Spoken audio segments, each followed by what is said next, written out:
Diesel కొరతతో AP ప్రజలు ఇబ్బందులు పడుతుంటే కూటమి నేతలకు కనిపించట్లేదా అని మాజీ మంత్రి పేర్ని నాని నిలదీశారు. సీఎం చంద్రబాబు అనుభవం ఈ సమస్యకు పరిష్కారం చూపించలేదా అని ప్రశ్నించారు. రాష్ట్ర ప్రజల కోసం కేంద్రంలో చంద్రబాబు పలుకుబడి పనిచేయట్లేదా అని నిలదీశారు. విజన్ 2047 కాదు, ప్రస్తుత సమస్యలను, డీజిల్ కష్టాల నుంచి ప్రజల్ని గట్టెక్కించాలంటూ పేర్ని నాని డిమాండ్ చేశారు.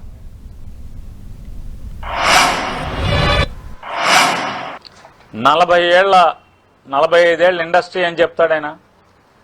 భారతదేశంలో నాకన్నా అనుభవం ఉన్న ముఖ్యమంత్రి లేరని చెప్పి చంద్రబాబు నాయుడు గారు మాటలు కోటలు దాటిస్తారు.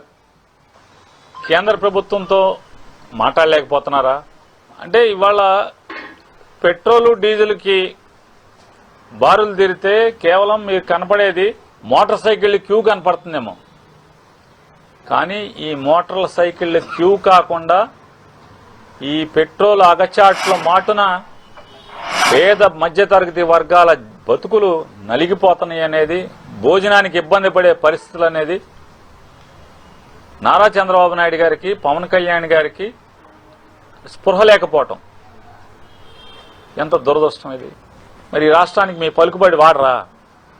మీ పలుకుబడి అంటే చంద్రబాబు నాయుడు గారు పలుకుబడి దేనికి వాడుతున్నాడే అంటే ఢిల్లీ నుంచి వైఎస్ఆర్ కాంగ్రెస్ పార్టీ వాళ్ళ మీద ఈడీ రైడ్లకి, సిబిఐ రైడ్లకి, దీనికి తప్పితే దేనికి వాడుతున్నారు మీరు? అప్పులు తేటాకు వాడుతున్నారు.